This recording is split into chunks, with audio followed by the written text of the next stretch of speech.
January 17, 1945. The cold, biting wind cuts through the barren woods of the Ardennes. Snowflakes swirl in the air, caught in the harsh gusts. The landscape is silent, except for the distant rumble of artillery. In the shadow of the trees, a German officer stands alone. His breath hangs in the frigid air as his eyes trace the map before him. The lines are drawn in thick, deliberate strokes, bold plans for the final offensive. But as he stares at the paper, a nagging doubt creeps into his mind. Something isn't right. He's been a soldier his entire life, watching the tides of war shift with every passing day. Yet this time, it's different. The map, once a symbol of ambition, is now a grim reminder of the fragile position his country is in. His hand trembles as he marks the positions of German forces. In the near distance, the sounds of combat grow louder, as if the earth itself groans under the weight of impending defeat. The officer turns his gaze back to the map, feeling the weight of a realization that will change everything. His thoughts race. The offensive is flawed. They are outmatched, outnumbered, and overstretched. Yet the Führer's will remains unyielding, and the orders are clear. But can this flawed strategy succeed? Can he stop the inevitable? In the freezing silence of the Ardennes, the officer faces a decision that will echo through the final days of the war. The year 1945 was one of collapse for the German war machine. On both the Eastern and Western fronts, the Allies had gained momentum, pushing the Third Reich closer to its breaking point. The Axis powers, once a unified force of military might, now faced a two-front war they could no longer control. In the East, the Soviet Red Army was advancing relentlessly. After the capture of Budapest in February 1945, and with the siege of Berlin looming, the Soviets were closing in on Germany's heart. Meanwhile, in the West, the United States and Great Britain had broken through the German defenses during the Normandy invasion in June 1944. Their push had been unyielding, driving deep into France, and now, in late 1944, they were poised to cross the Rhine River into Germany itself. Yet in the midst of this dire situation, Adolf Hitler and his commanders were still clinging to a last, desperate hope. The Führer had rejected all suggestions of negotiation or retreat. He believed that only a bold counteroffensive could reverse Germany's fortunes. His plan, the Battle of the Bulge, a desperate attempt to punch through the Allied lines in the Ardennes forest, recapture the strategic port of Antwerp, and split the Allies in two. This offensive, known as Unternehmen Wacht am Rhein, would be Germany's final gamble for victory. The plan was conceived in the fall of 1944, when German forces were at their weakest. Hitler believed that if he could surprise the Allies with a swift and overwhelming attack, he could create enough chaos to delay their advance and potentially buy Germany some time to regroup. But there was an inherent flaw in the strategy. The Germans were stretched thin. The Eastern Front was draining resources, while the Western Allies had a near unbreakable air superiority, making any large-scale movement of German forces a dangerous gamble. In the German high command, there was doubt, but no one dared to oppose Hitler's will. Field Marshal Gerd von Rundstedt, one of the most experienced commanders in the German military, had reservations about the offensive but was forced to comply. He, like many others, understood that the Wehrmacht had no reserves left to mount such a daring attack, let alone a successful one. Among the officers tasked with carrying out the plan was Major Hans Kittel, a seasoned combat officer who had fought on both the Eastern and Western fronts. As he pored over the maps of the Ardennes, he could not shake the feeling that this operation was doomed to fail. The conditions were poor. The weather was unpredictable and winter was at its peak, making supply lines even more fragile. The Allies, too, were aware of Germany's desperate position. They had fortified their defenses and were ready for any assault. Yet, with Hitler's orders given, there was no turning back. The beginning of the German offensive came on December 16, 1944. A force of 24 divisions, some 200,000 men, launched a brutal assault on the unsuspecting American troops stationed in the Ardennes. The objective was simple: break through the thinly held American defenses, create a bulge in the Allied lines, and race towards the Belgian port of Antwerp. If successful, the Germans could cut off vital supply lines and cripple the Allies' ability to continue their push into Germany. However, the Germans were not the only ones preparing for battle. The Allies had their own plans in motion. After the success of Operation Overlord and the liberation of France, the Allies were preparing for the final push into Germany. But Hitler's surprise attack in the Ardennes caught them off guard. For a time, the Germans gained ground, with their fast-moving panzer divisions cutting deep into the American lines. But, as they pushed forward, the gaps in their plan began to widen. The logistics of the offensive were flawed from the start. The German forces had limited fuel supplies, and their ability to resupply their advancing troops was severely hampered by the harsh winter weather. The Allied air forces, with their overwhelming superiority, were soon able to take to the skies, bombing German positions and cutting off supply lines. Despite initial gains, the Germans began to encounter serious resistance from the American forces, who were eventually able to regroup and counterattack. Amidst the chaos, Major Hans Kittel was stationed with the 7th Panzer Division, which had been tasked with breaking through the American defenses. As the first wave of German forces advanced, Kittel's concerns began to mount. The officer had seen enough combat to know that a major offensive without proper support would fail, and the odds of success were rapidly dwindling.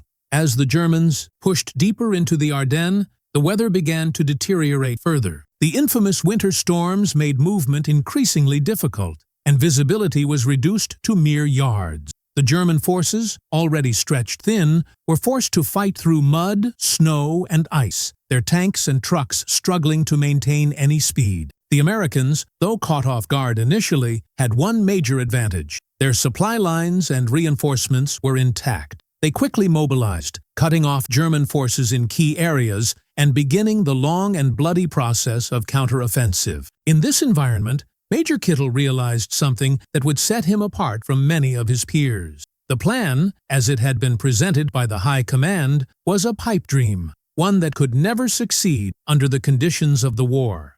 The realization hit him hard, and with it came the painful awareness of just how close Germany was to defeat. Yet, as much as Kittel wanted to voice his concerns, he knew that dissent was dangerous. The officer had seen what happened to those who dared challenge Hitler's authority. Many had already been silenced. The thought of speaking out was almost unthinkable, yet he could not ignore what his instincts told him. As German forces continued to push forward, Kittel's doubts festered. Every day, the German position grew more precarious, and it became clearer that the Allies were adapting faster than anyone had expected. The officer's realization would soon prove to be more than just a gut feeling. It would become the cornerstone of his internal struggle as the offensive began to collapse. In the wake of the initial setbacks on both fronts, Hitler's strategy for the final push, though desperate, reflected his unwavering belief in the concept of total war. His obsession with securing victory at any cost led to a series of decisions that would have disastrous consequences. The strategic vision behind the Ardennes offensive was deeply flawed, driven by the belief that a single dramatic stroke could change the course of the war. However, Hitler's refusal to acknowledge the realities of Germany's dire situation led to the implementation of a plan that would strain resources to their breaking point. The decision to initiate the Battle of the Bulge was conceived in the fall of 1944. By then, the Wehrmacht had suffered significant losses on the Eastern Front, with the Soviet Union encroaching ever closer to Berlin. On the Western Front, the Allies had launched Operation Overlord in June 1944, successfully landing in Normandy and pushing towards Germany. The Luftwaffe had been decimated, leaving Germany with little air support. The Allies, with their overwhelming resources, could easily outpace any attempts to reinforce German positions, leaving Hitler with little choice but to pursue a daring counteroffensive. The plan that Hitler approved was grandiose in its scope. Known as Unternehmen Wacht am Rhein, or Operation Watch on the Rhine, it called for a massive strike through the Ardennes forest, aimed at recapturing the key port city of Antwerp and severing the supply lines between the American and British forces. The objective was to create a bulge in the Allied line, forcing a division between the British and American forces, and thereby weakening their ability to advance further into Germany. The operation would involve 24 divisions, including elite Waffen-SS and Panzer units, with an initial force of nearly 200,000 men. However, the plan's fundamental flaw was evident to many senior officers from the outset. The attack was to take place in one of the most difficult terrains in Western Europe: dense forests, narrow roads, and bridges that were unsuitable for heavy mechanized warfare. The weather, which could be expected to be treacherous in the winter, would severely hamper visibility and mobility. Yet, Hitler insisted that the offensive be launched before the Allies could fully fortify their positions, hoping to achieve surprise and exploit any potential gaps in the line. One of the most glaring miscalculations was the German assumption that the Allies would be unprepared for such a large-scale assault. In reality, American forces in the Ardennes were spread thin, but they were not blind to the possibility of a German counteroffensive. They had already reinforced key points along the front with troops and heavy artillery. The Americans had also begun implementing defensive strategies to resist a potential breakthrough. However, they were caught off guard by the scale and intensity of the initial German attack. Despite the scale of the operation, the German military lacked the necessary resources to sustain a prolonged campaign. The Air Force had been all but destroyed by Allied bombings, and the German army was severely undermanned, with conscripted troops and veterans from previous campaigns making up the ranks. Even more critically, Germany had no reserves left to follow up an initial success. If the Germans were to achieve any success, it had to be swift and decisive. Time was running out, and Hitler's refusal to see the full picture was becoming an increasingly fatal flaw. The logistics of the offensive were another critical weakness. German supply lines were already overstretched, and the further the troops advanced into enemy territory, the more difficult it became to keep them adequately supplied with fuel, ammunition, and food. The Allies' control of the skies meant that any movement of German troops or supplies was bound to be detected. The Allies were quick to identify the German buildup in the Ardennes and were already preparing for counterattacks. The German Air Force's failure to maintain air superiority left the advancing forces vulnerable to constant bombardment. As the offensive began in December 1944, it quickly became apparent that the German High Command had underestimated the resolve and effectiveness of the Allied forces. Despite initial success, the Germans found themselves bogged down in the harsh winter conditions. Tanks, trucks, and infantry struggled to maintain their pace, while the American forces regrouped and began to push back. The Germans were also facing fierce resistance from the American forces, who were determined not to let the offensive succeed. The 101st Airborne Division, which had been stationed in Bastogne, became a symbol of American tenacity, holding out against the German siege until reinforcements arrived. In the midst of the chaos, Major Hans Kittel, like many others, began to question the wisdom of continuing the operation. He knew that the longer the offensive dragged on, the more likely it was that the Germans would be unable to maintain momentum. Despite his doubts, there was little room for dissent in the German military hierarchy. Orders had been given, and the High Command expected results, no matter the cost. Hitler, as always, refused to acknowledge the flaws in his plan. His leadership had become increasingly erratic, and he relied more on his inner circle of loyal officers, many of whom had no experience in strategic military planning. Despite the overwhelming odds, Hitler maintained his belief that a decisive victory could still be achieved. His refusal to admit the reality of the situation doomed the operation from the start. As the days wore on, the officers' fears grew. The Germans were advancing, but they were facing insurmountable logistical challenges. The weather had turned against them, snow and sleet making it nearly impossible to move supplies, let alone engage in effective combat. Meanwhile, the Allies, now aware of the German offensive, were regrouping. The officer knew that the longer the Germans fought in the Ardennes, the less likely it was that they could sustain the effort, let alone achieve victory. But to speak out against the Führer's orders would be treasonous, and so he, like so many others, kept his doubts to himself. The human cost of the Battle of the Bulge is immeasurable, and at the heart of this tragedy were the soldiers caught between duty and despair. Major Hans Kittel, like so many of his comrades, had lived through the brutal realities of war for years. Yet, as the winter of 1944 deepened, something was different. The men under his command had seen enough to understand that the war was lost, yet they marched forward, compelled by duty, fear, and the orders of a distant leader who remained blind to the truth.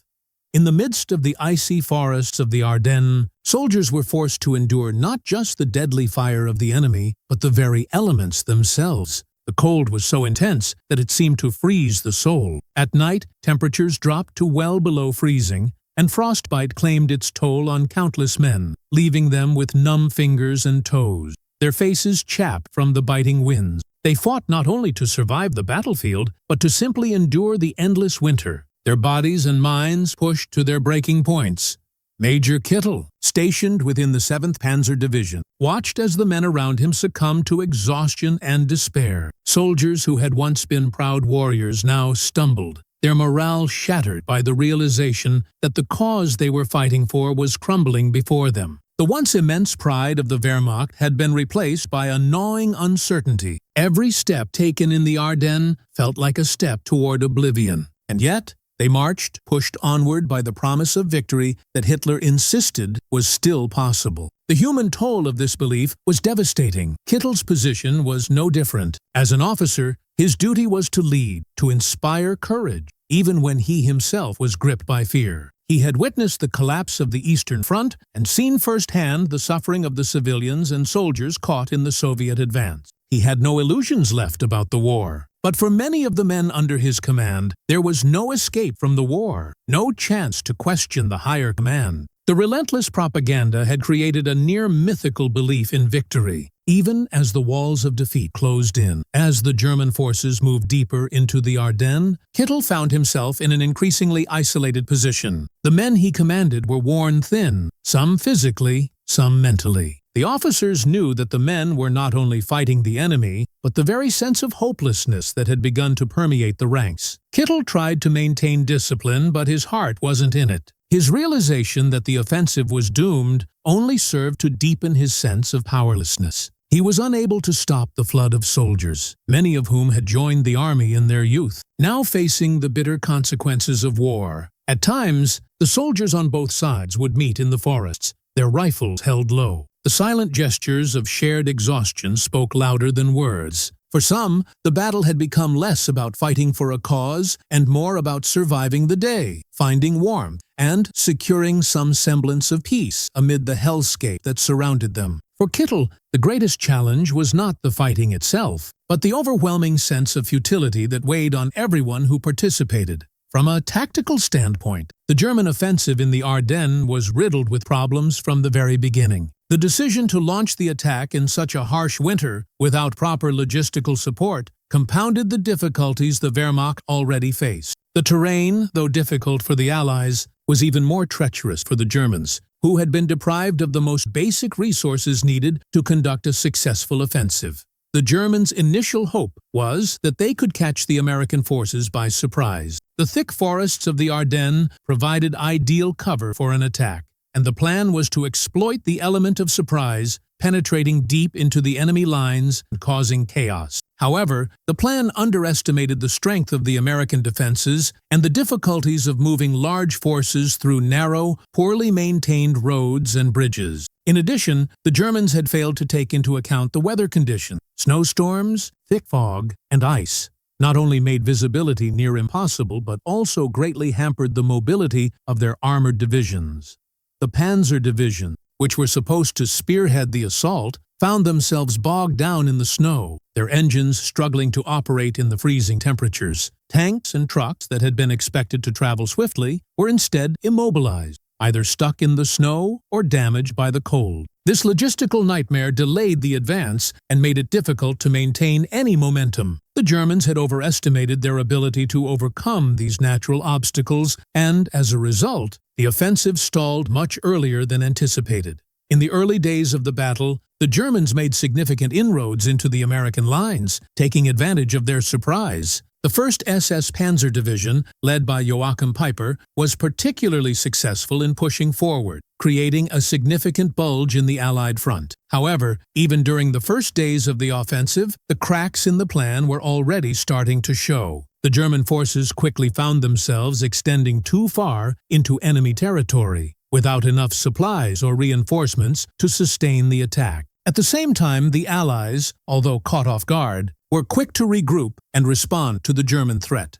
The key to the German strategy lay in their ability to isolate American forces and prevent reinforcements from reaching the front line. However, the German logistics were fundamentally flawed. Supply convoys were ambushed or halted by the weather, and the retreating German forces were increasingly vulnerable to Allied air superiority. The Luftwaffe, which had been decimated by Allied bombings, was almost non-existent in the skies, allowing the Allies to launch devastating air raids that crippled German supply lines. The Allies' ability to quickly mobilize reinforcements and supply convoys gave them the tactical edge as the offensive began to falter. On the other hand, the Americans were quick to adapt to the situation. In Bastogne, the 101st Airborne Division famously held out against the German siege, staving off the enemy and buying precious time for the arrival of reinforcements. The German plan, which relied on achieving a quick and decisive breakthrough, began to unravel.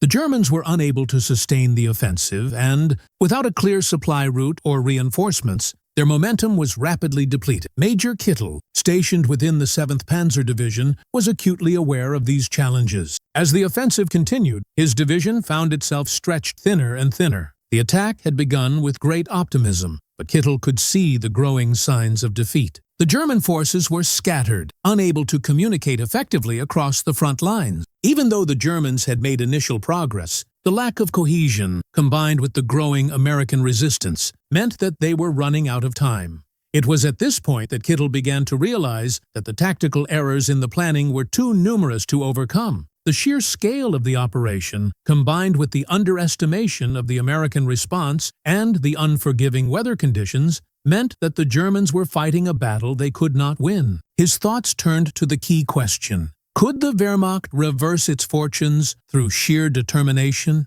As the answer became more and more apparent, no, they were forced to retreat. The technological disparity between the German forces and their Allied counterparts during the Battle of the Bulge was a critical factor that contributed to the German defeat. The Germans had once been leaders in military innovation, particularly in the development of tanks and mechanized warfare. However, by 1944, their technological edge had been significantly eroded by years of continuous conflict, a dwindling industrial base, and increasingly effective Allied countermeasures. The centerpiece of the German forces in the Ardennes was the Panzer Division, particularly the formidable Tiger and Panther tanks. These machines, designed to withstand the toughest conditions and outgun any enemy armor, were the pride of the Wehrmacht. However, by late 1944, the production of these tanks had slowed dramatically. The Germans had lost control of key factories and were unable to manufacture the numbers required for a sustained offensive. This shortage was compounded by a severe lack of spare parts and fuel. Many of the tanks and armored vehicles used in the Battle of the Bulge were out of date, poorly maintained, or simply unable to function in the harsh winter conditions. The Panthers, which had once been regarded as the ultimate tank, struggled to operate in the extreme cold of the Ardennes. Their engines, designed for warmer conditions, often failed to start, and their track frequently became jammed in the snow. These mechanical issues were further exacerbated by the lack of fuel, which meant that the tanks were often forced to halt long before they reached their targets. In the early days of the offensive, when the Germans gained ground, these technological marvels were supposed to be the spearhead of the assault. But their failure to operate effectively in the cold, combined with their insufficient numbers, made them vulnerable to the Allied counterattacks. On the other side of the battlefield, the Allies enjoyed a technological advantage that would prove crucial in turning the tide. The American Sherman tank, though not as heavily armored or as powerful as the German models, was much more reliable. The Shermans were better suited for the muddy, frozen roads of the Ardennes and could be quickly repaired or replaced when damaged. More importantly, the Allies had a superior air force, with hundreds of bombers and fighters patrolling the skies, preventing the Germans from maintaining any kind of air superiority. The Allied control of the skies proved decisive, as the Luftwaffe, once a fearsome force, had been decimated by Allied bombings over the previous years. The German Air Force had no real capacity to support the offensive, and as the battle wore on, the Allies were able to launch air raids that disrupted the German supply lines, damaged their artillery positions, and targeted their advancing troops. The Luftwaffe's inability to provide air cover or counter Allied strikes was a major blow to the German offensive, forcing them to rely on increasingly inadequate ground forces. In addition to tanks and air superiority, the Allies had also perfected the art of communication and intelligence gathering. German communications, on the other hand, were severely hampered by their reliance on outdated equipment and the challenges of coordinating a vast offensive across multiple fronts. As the Germans advanced, their ability to communicate effectively with one another became increasingly strained. The failure to maintain coordination among divisions meant that once the Allies began their counterattack, the Germans were unable to mount an effective defense. The Allies had also intercepted German radio signals, which provided them with vital intelligence on the movements of German forces. In contrast, the Germans had no reliable intelligence on the Allied plan, which further compounded their tactical miscalculations. By the time the Germans realized that the Allies were preparing a major counteroffensive, they had already committed the majority of their forces to the attack. While the Germans had initially planned to use the surprise of their technological assets to gain the upper hand, the logistical issues and the brutal winter conditions turned their technological advantage into a liability. The German tanks and armored vehicles, which had once symbolized their military superiority, became an anchor, dragging down the offensive and making the entire operation more difficult to sustain. As Major Kittel moved through the front line, he could see the breakdown in the German technological capability. His division, which had been heavily reliant on tanks and armored vehicles, began to suffer losses as they became stuck in the snow or ran out of fuel. The realization that the offensive was failing, in part due to their technological disadvantage, was a bitter pill for the German officers to swallow. They had come to rely on their technological advancements as a key part of their strategy, but it was becoming increasingly clear that the Allies' technological superiority and the German failure to maintain their once great machines would ultimately decide the outcome of the battle.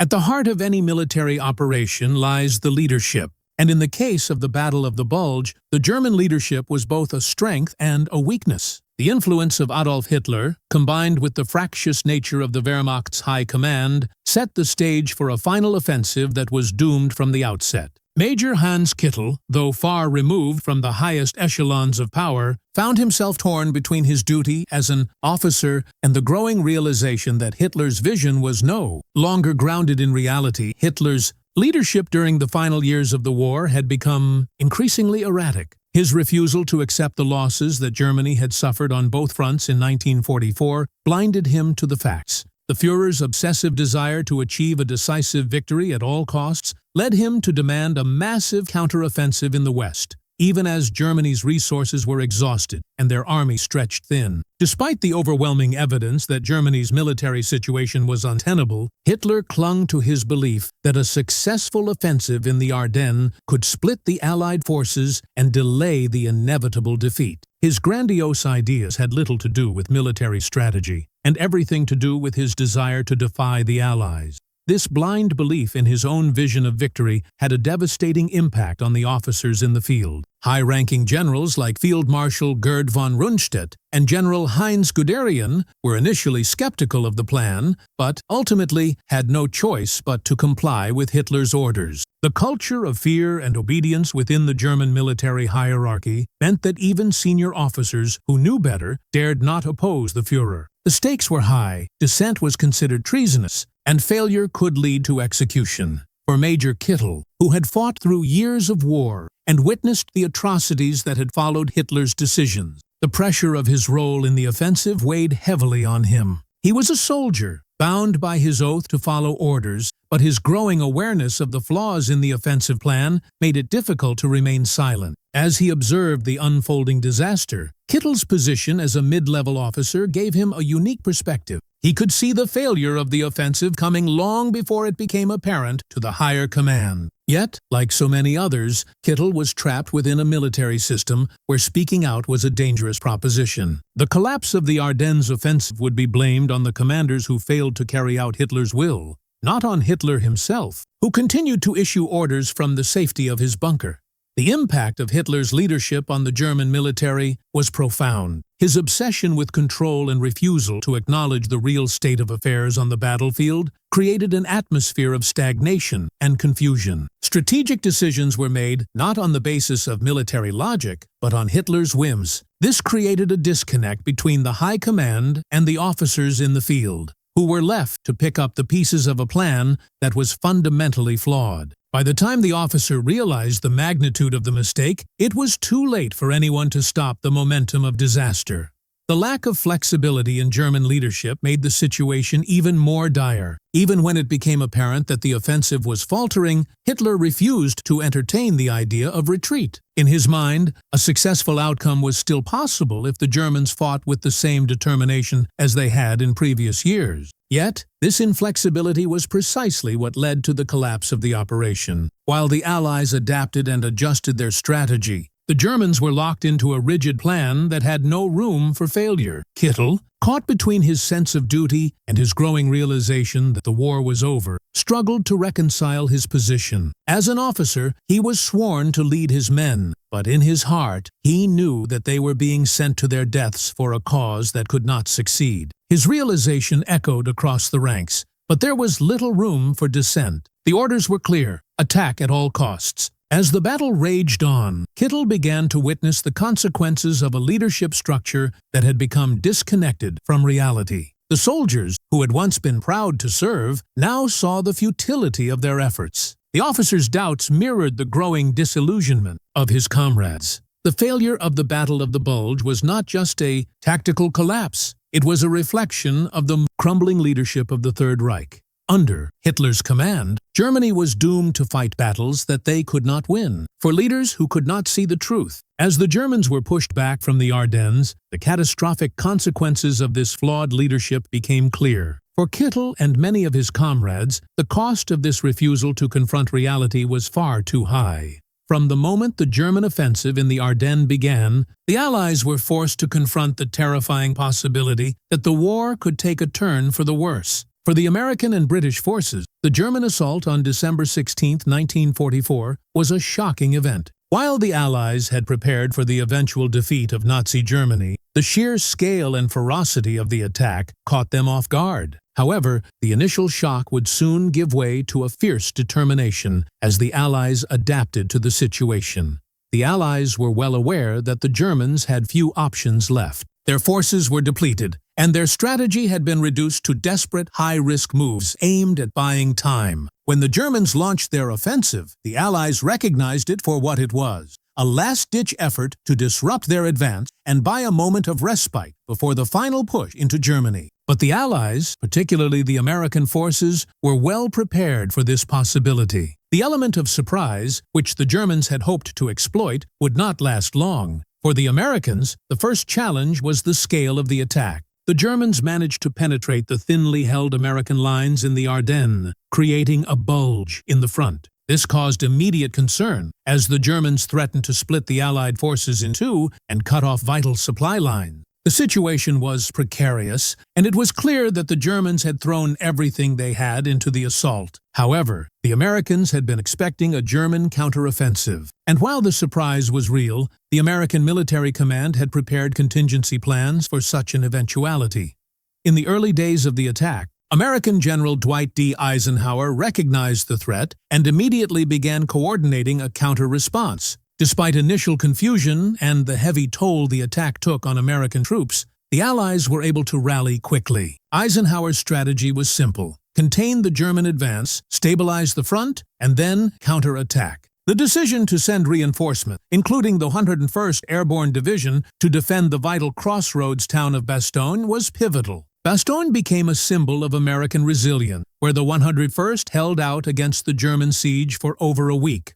The Germans, meanwhile, were increasingly stretched. Their forces were advancing into territory where supply lines were already under pressure. As the battle dragged on, the German forces found it increasingly difficult to maintain momentum. They had no reserves to exploit the initial success, and without air support, their supply convoys were vulnerable to Allied air raids. The Allies' control of skies made a critical difference. German forces were exposed to constant bombing, which disrupted their progress and devastated their ability to resupply. The key to the Allied success in the Ardennes lay in their ability to adapt to the shifting realities of the battlefield. While the Germans had hoped to create a lasting division in the Allied ranks, the Allies quickly realized the nature of the German offensive and responded with tactical flexibility. The ability to regroup and launch counterattacks was the cornerstone of the Allied response. Within days, the Allies began pushing back the German advance, first stopping it and then slowly turning the tide in their favor. For the Allies, the German offensive, though dangerous, was also an opportunity. The Germans, in their desperation, had committed significant resources to the attack, which could have been better utilized in defensive positions. As the offensive began to stall, the Allies recognized that they had the upper hand. They began to push the Germans back, recapturing key towns and isolating German forces in pockets along the front. The Allied air superiority, which had been so instrumental in breaking German supply lines, allowed the Allies to regain the initiative.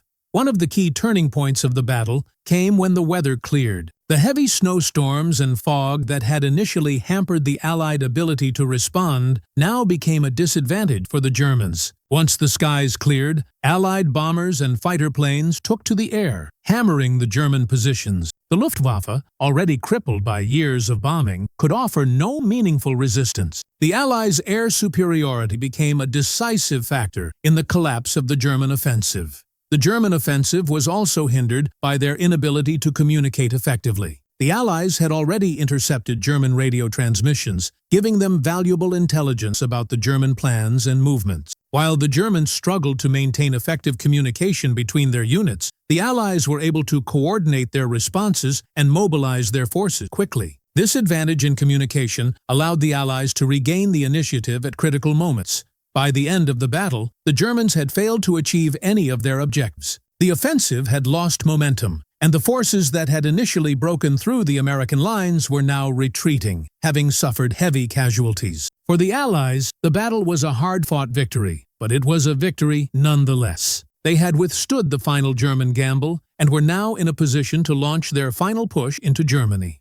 From the enemy's perspective, the Battle of the Bulge marked the end of any realistic hope for victory. The failure of the German offensive exposed the cracks in the Third Reich's military structure and made it clear that the war could not be won through desperate measures alone. The collapse of the offensive would hasten the end of the war in Europe and leave the Allies poised to cross the Rhine and move toward Berlin. The Battle of the Bulge reached its decisive moment, not in the final counterattack by the Allies, but in the quiet realization of one German officer, Major Hans Kittel. By Christmas 1944, the initial shock of the German offensive had worn off, and the brutal truth began to settle in for those who had experienced the first days of the assault. The early gains made by the Wehrmacht were short-lived. The weather, the supply lines, and the overwhelming air superiority of the Allies began to turn the tide of battle. Kittel, now deep in the Ardennes, could see the truth unfolding before him.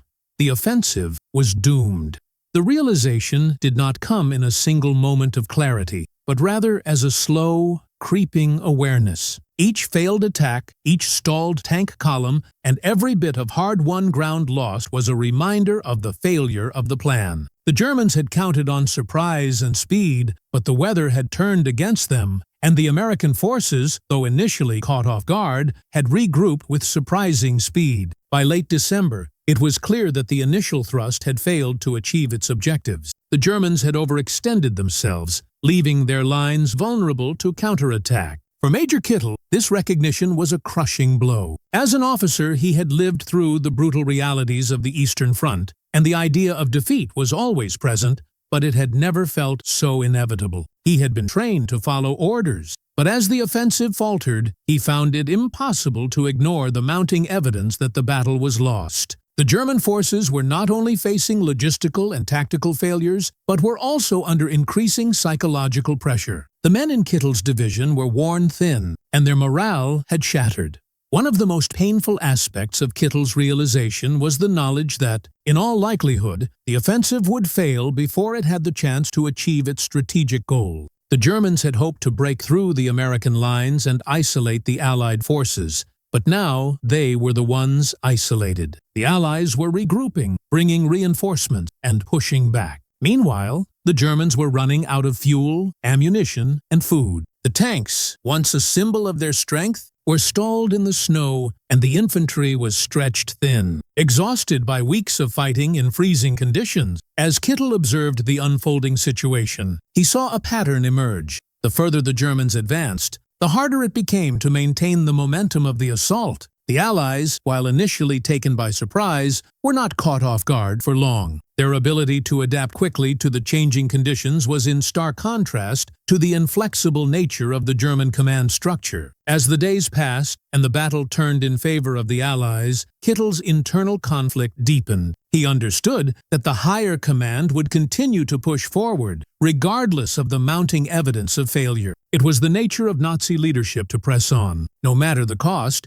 But it wasn't just the logistics, the weather, or even the superior tactics of the Allies that sealed the fate of the German offensive. It was the psychological toll. The soldiers, including Kittel's own men, had begun to feel the weight of an endless war. Many were veterans of years of combat, but the emotional and physical strain had worn them down. For Kittel, the realization that this was a battle not just against the enemy, but against the crushing fatigue of his own soldiers, made the impending defeat even more painful. The officer's realization was not just tactical, it was deeply personal. He had seen the horrors of war before, but the futility of this operation, which had promised so much, was a bitter pill to swallow. As the offensive faltered, Kittel understood no amount of bravery or determination could overcome the overwhelming odds. His warnings, had he voiced them, would likely have gone unheeded. There was no place for dissent in the German military hierarchy. The consequences of defying orders were too great. So, like many of his fellow officers, Kittel pressed on, knowing full well that the German military was headed toward disaster. As the offensive slowly unraveled, Kittel began to witness the first signs of the inevitable collapse. The divisions that had initially made such a bold thrust into the Ardennes were now in retreat. The Germans were no longer fighting to gain ground. They were fighting simply to survive. The Allies, meanwhile, had recovered from the initial shock and were now pressing their advantage. Their counteroffensive had begun, and the once proud German war machine was now in full retreat. Kittel's realization marked a turning point in the officers' understanding of the war. It wasn't just about tactics anymore. It was about the entire direction of the conflict. The German military was no longer capable of mounting an effective defense, let alone a successful offensive. The realization that the final defeat was imminent came not from the fire of battle but from the quiet, undeniable truth that the time for victory had passed. The officer knew that this was not just another setback. It was the beginning of the end. By January 1945, the Battle of the Bulge had entered its final phase, and the collapse of the German offensive was imminent. The initial successes of the Germans, the sudden breakthrough into the Allied lines, had given way to a series of desperate attempts to maintain their position. The snow-covered terrain, the stretched supply lines, and the ever-present threat of American counterattacks combined to bring the once-vaunted German offensive to its breaking point. For Major Hans Kittel and his comrades, the brutal reality of the situation was now undeniable. The hope for a decisive victory was fading, replaced by the inevitability of defeat.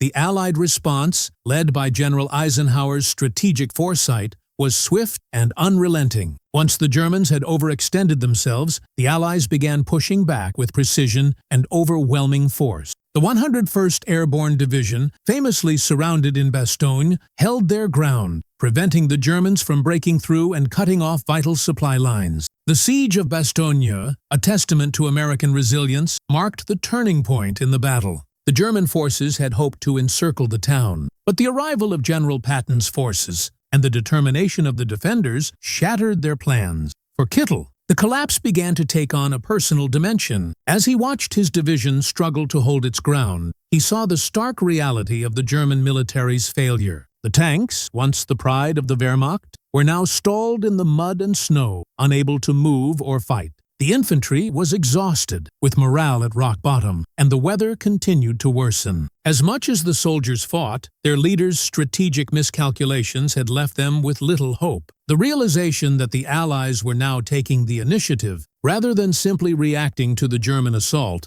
meant that the outcome of the offensive was no longer in doubt. The German forces, who had initially surged forward with great hopes of success, were now retreating under the relentless pressure of the Allied counteroffensive. The divisions that had pushed deep into the Ardennes were now on the defensive, struggling to escape the encirclement that the Allies had imposed. The tactical errors that Kittel had witnessed from the very start of the operation, Overextension, lack of coordination, and inadequate logistics had led to this moment of crisis. The German forces were no longer advancing. They were scrambling to survive.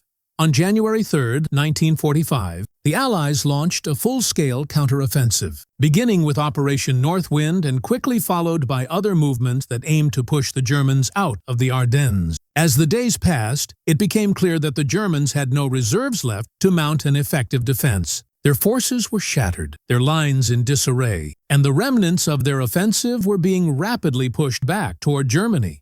At this moment of collapse, the Germans were also facing a psychological defeat. Kittel, like many others, could no longer deny the truth. The war was lost. The realization that the Ardennes offensive had failed was a sobering moment for the officers and soldiers still fighting. They had been sent to carry out a mission that was doomed to fail, yet had followed their orders, driven by the fading hope that a miracle could still turn the tide. But there was no miracle, only retreat and defeat. The Allied air superiority, which had been a critical factor in breaking the German offensive, was now in full force. The skies were filled with American bombers and fighters who relentlessly targeted German positions, cutting off their retreat and destroying what little infrastructure remained. The Luftwaffe, decimated by years of air superiority from the Allies, could do little to defend the retreating forces. The loss of air support left the Germans vulnerable to constant bombardment, further demoralizing the soldiers already on the brink of collapse.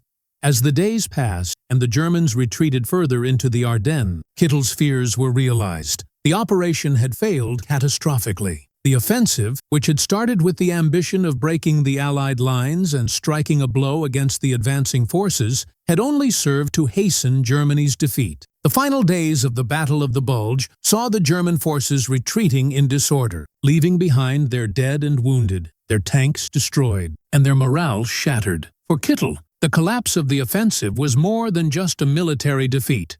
It was the final confirmation of the irreversible decline of the Third Reich. The realization that no victory was forthcoming was crushing. The once proud German military, which had terrorized Europe for years, was now in retreat, a broken force fighting for survival. The loss of the Ardennes offensive marked the beginning of the end for Germany, and the officer knew that the next phase of the war would not be about regaining territory, but about surviving long enough to face the inevitable reckoning. The failure of the German offensive in the Ardennes had immediate and far-reaching consequences for both the German military and the course of the war in Europe. By mid-January 1945, the German forces had been driven back, their last great attempt at a victory reduced to a shattered offensive that left thousands of soldiers dead, wounded, or captured. The once proud Wehrmacht was in retreat, with its forces scattered, its morale broken, and its leadership scrambling to cover up the disaster. For the Allies, the outcome of the battle was a decisive victory. The Germans had failed to split the Allied forces, and their offensive had not only failed to achieve its objectives, but had also hastened the inevitable collapse of Nazi Germany. The Allies, initially caught off guard, quickly regrouped and pushed the Germans back, with reinforcements arriving to seal the fate of the German forces in the Ardennes. In a matter of weeks, the battle that had begun as a desperate German gamble was over, and the Germans were retreating, their positions no longer tenable. The immediate human cost for the Germans was staggering. The Wehrmacht suffered approximately 100,000 casualties during the Battle of the Bulge, with estimates of between 15,000 to 20,000 dead. Thousands more were wounded, captured. Entire divisions had been destroyed, and the losses were felt not just in terms of manpower, but also in terms of equipment. The Germans lost more than 600 tanks and over 1,000 armored vehicles, along with vast quantities of artillery and supplies. These losses would cripple their ability to mount any further large-scale offensives in the coming months. For the German High Command, the defeat in the Ardennes was a devastating blow. The failure of the operation exposed the weakness of the Nazi leadership and the unrealistic expectations set by Hitler. The operation had been conceived and executed with a level of hubris that ignored the fundamental flaws in Germany's military position. Despite repeated warnings from experienced officers like Field Marshal von Rundstedt and General Guderian, Hitler had insisted on pressing forward with the offensive. The result was a disastrous miscalculation that would further unravel the fabric of the German military effort. The psychological impact of the defeat was profound. For the soldiers, many of whom had been conscripted from the remains of previous campaigns, the Battle of the Bulge represented the end of any hope for victory. They had fought in one of the bloodiest campaigns of the war, only to see it collapse before their eyes. For officers like Major Kittel, who had long harbored doubts about the wisdom of the offensive, the defeat confirmed what they had feared. Germany was losing the war, and there was no longer any realistic path to victory. The aftermath of the Ardennes offensive also had broader strategic implications for the German war effort. With their failure in the West, the Germans were forced to divert even more resources to defense, weakening their already overstretched position on the Eastern Front. The Soviets, having absorbed significant losses but gaining momentum, were closing in on Berlin from the east. The Allies, having weathered the storm in the Ardennes, were now free to focus on their final push into Germany. The next phase of the war would see the Allies advancing rapidly from the west, while the Soviets continued their relentless march from the east. For the Allies, the success of the Ardennes counteroffensive marked a pivotal moment in their progress toward Berlin. The victory ensured that the Allied forces were united and unshaken, and it sealed the fate of Nazi Germany. With the German offensive now a failed gamble, the Allies could now focus their full attention on bringing the war to a close. For the Germans, however, the Battle of the Bulge was not just a defeat. It was the final confirmation that they were on the path to total defeat. Their military resources were exhausted, and their morale shattered. The war, for all intents and purposes, was lost. The failure of the Battle of the Bulge had long-term repercussions, not just for the German military, but for the entire trajectory of World War II. By the time the battle ended in mid-January 1945, Germany was already on the brink of collapse, but the aftermath of the failed offensive accelerated its demise. The immediate strategic consequences were profound, and they set the stage for the final stages of the war in Europe. The most immediate impact of the defeat was the depletion of Germany's remaining military strength. The losses in manpower, equipment, and morale were irreplaceable. The defeat also shattered any hope of a miraculous recovery in the West. The Germans were now faced with the reality that their military could no longer mount effective counterattacks. The shattered divisions, many of which had been depleted to near non-existence during the battle, were simply too weak to defend against the rapidly advancing Allied forces. With the Allies having gained the initiative, the Germans were forced into a series of retreats that would take them all the way back to the heart of Germany. From a psychological standpoint, the Battle of the Bulge had a devastating effect on the German people. Propaganda had long painted a picture of a heroic struggle against overwhelming odds, but the failure of the Ardennes offensive was impossible to conceal. The reality of Germany's situation was now clear to many who had clung to the belief that victory was still possible. The Germans had failed to break the Allied line, failed to capture the strategic port of Antwerp, and failed to gain a foothold in the West. The dream of a victory in the West had evaporated, leaving only the grim reality of a war that was being lost on both fronts. For Major Kittel and many of his comrades, the defeat confirmed the growing sense of futility that had taken root among the German officers. While the failure of the offensive did not immediately result in a complete breakdown of the German military structure, it marked the beginning of the end. The Wehrmacht, having suffered irreplaceable losses in the Ardennes, was no longer a viable fighting force capable of resisting the Allied advance. For Kittel, like so many others, the final realization set in. There was no turning back. The long-term impact of the Battle of the Bulge was felt not just in the tactical collapse of the German military, but in the broader strategic context of the war. The Allies, now fully aware of the weakness of the German position, began to plan for their final push into Germany. The failure of the offensive allowed the Allies to shift their focus, with General Eisenhower and his commanders shifting their attention to crossing the Rhine and advancing toward Berlin. The Germans, having lost the initiative, were now on the defensive. For the Soviet Union, the failure of the Battle of the Bulge provided an opportunity to advance on the Eastern Front with greater urgency. The Soviets had been pushing steadily toward Berlin, and now, with the Germans forced to divert resources to defend the West, the Red Army gained momentum. In the months that followed, the Soviets would make significant advances, culminating in the final assault on Berlin in April 1945. The failure of the German offensive in the Ardennes sealed the fate of Berlin, as it became clear that Germany was unable to mount any defense capable of halting the Soviet advance. The aftermath of the Ardennes offensive also led to significant changes within the German leadership. Following the collapse of the Battle of the Bulge, dissent among the high command began to grow. Field Marshal von Rundstedt, who had been a vocal critic of Hitler's plans, saw the devastation firsthand and recognized that the time for negotiation was long past. Even within the inner circles of the Nazi regime, it was becoming increasingly apparent that the war was lost. Hitler's refusal to face reality had doomed the German military, and the repercussions of his failed strategy would be felt in the weeks and months that followed. The end of the Ardennes offensive marked a shift in the overall momentum of the war. The Allied victory in the Ardennes allowed them to transition from a defensive to an offensive posture. The German forces, now forced to defend on both fronts, were stretched thin, and their ability to resist the Allies' final push was dramatically reduced. The retreat from the Ardennes was followed by a series of catastrophic defeats for the Germans in the following months,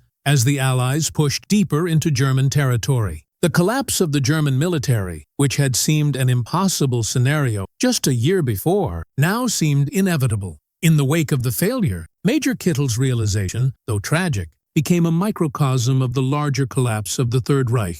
For many officers like him, the final days of the war were a journey not just through a battlefield, but through a personal reckoning. The realization that the war could not be won, and that their country had been driven to ruin, was an emotional weight that would stay with them long after the war ended. The Battle of the Bulge serves as a poignant reminder of the fragility of military strategy and the human cost of relentless ambition. For Major Hans Kittel and countless others caught in the maelstrom of war, the final German offensive in the Ardennes was not only a tactical disaster, but the culmination of a broader collapse, both of the German war machine and of the very ideals that had driven it. The battle marked the end of a once great military force, a force that, despite its technological innovations and strategic brilliance in earlier years, had been undone by hubris, a misguided belief in victory, and a failure to adapt to an ever-changing battlefield. From a historical perspective, the Battle of the Bulge was a turning point.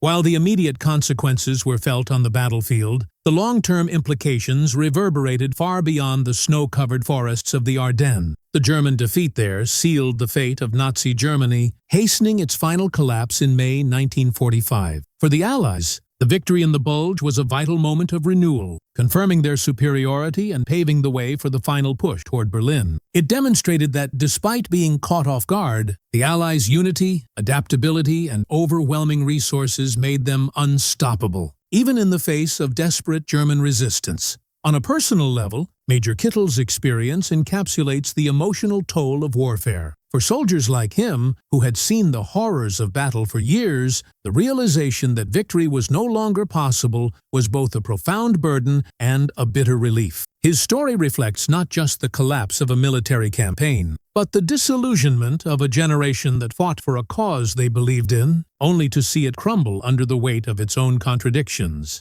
As we reflect on the Battle of the Bulge, it is impossible not to recognize the broader lessons it imparts about leadership, strategy, and the human spirit. The failure of the German offensive was not simply a result of poor planning or bad weather. It was the consequence of a leadership structure that refused to confront reality, a command that prioritized blind loyalty over sound judgment. In contrast, the Allied victory was a testament to the power of resilience, adaptability, and unity. It was a victory not just of military might, but of a moral clarity that the German leadership lacked. In the end, the Battle of the Bulge stands as a tragic yet essential chapter in the story of World War II. It marked the beginning of the end for Nazi Germany and the beginning of the final phase of the war in Europe. For Major Kittel, and for so many others who fought in the Ardennes, it was a devastating reminder of the cost of war, not just in terms of lives lost, but in the toll it takes on the hearts and minds of those who are left to grapple with its aftermath. The battle was won, and the war, though it would still rage for months, was lost for Germany. The human cost of this final offensive would be felt for generations to come, as Europe slowly began to heal from the scars of its most destructive conflict.